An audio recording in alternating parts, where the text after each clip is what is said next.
नमस्कार। आपका स्वागत है।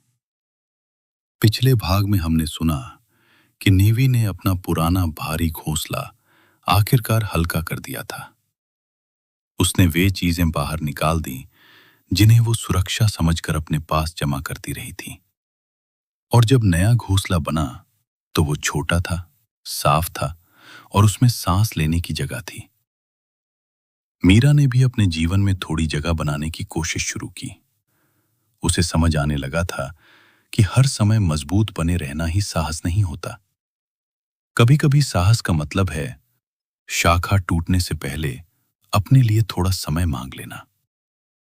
बरगद के नीचे अब लोग सिर्फ राहत लेने नहीं आते थे, वे ठहरने आते थे। और अब कहानी अपने अंतिम शांत अर्थ तक पहुंचती है। ठहराव का नया अर्थ। शहर रातों रात बिल्कुल सही नहीं बन गया। ऐसा होता तो वो बहुत अजीब होता।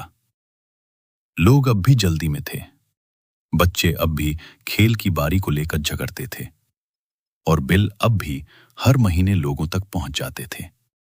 अस्पताल अब भी भरा रहता था और कुछ दिन अब भी दुख में खत्म होते थे। लेकिन अब एक बड़ा बदलाव था। लोगों ने पहचानना शुरू कर दिया था कि कब चीजें बहुत ज्यादा हो रही हैं। अब नंबर 7 सिर्फ कोई चेतावनी या ग्रेड नहीं रह गया था।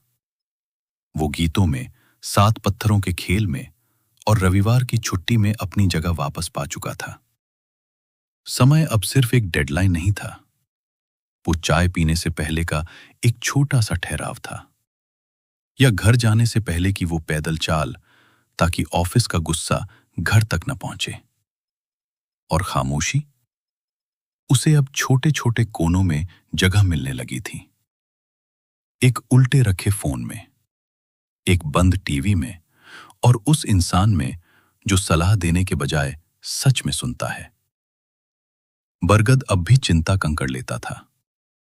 लोग अब भी अपनी अधूरी रिपोर्टों, पारिवारिक झगड़ों और अकेलेपन के दुख के साथ उसके नीचे खड़े होते थे। लेकिन अब बरगद इन बोझों को अकेला नहीं उठाता था। बारिश उन्हें नरम करती थी, गहरी मिट्टी उन्हें संभालती थी और साथ बैठने वाले लोग भी थोड़ा बोझ बांट लेते थे। निवी अब भी अपने नए घोंसले से बाहर झांकती थी। वो छोटे छोटे साधारण चमत्कार गिनती थी, जैसे किसी बच्चे का बिना डर के साथ कहना या मीरा का चाय की दुकान पर हंसना। और हां, वो बिस्किट भी गिनती थी, क्योंकि निवी आखिर निवी ही थी। मीरा अब भी थकती थी, कुछ रातें अब भी भारी होती थीं, लेकिन उसने अब एक बात जान ली थी, सुन्न हो जाना ताकत नहीं होती।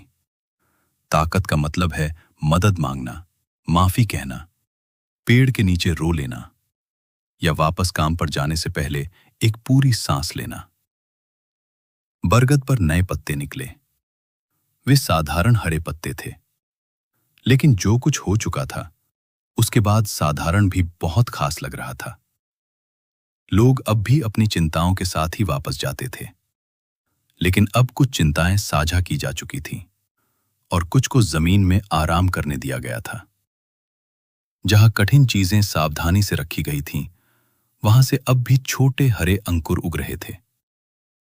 ये कहानी हमें याद दिलाती है कि मदद का मतलब हमेशा दर्द को मिटा देना नहीं होता। आराम करना कमजोरी नहीं है और खामोशी भी देखभाल का एक तरीका हो सकती है। जब चिंताओं को एक सुरक्षित जगह मिलती है तो वे धीरे धीरे कुछ नरम और सुंदर बन सकती हैं। उम्मीद है कि आपको भी ऐसी जगहें मिलें जहां आपकी कठिन भावनाएं सुरक्षित होकर आराम कर सकें। और जब भी आपका दिल भारी हो तो आपके पैरों के नीचे महसूस करने के लिए एक ठोस जमीन हो। यही थी कहानी, स्थिरता का भार। सुनने के लिए धन्यवाद।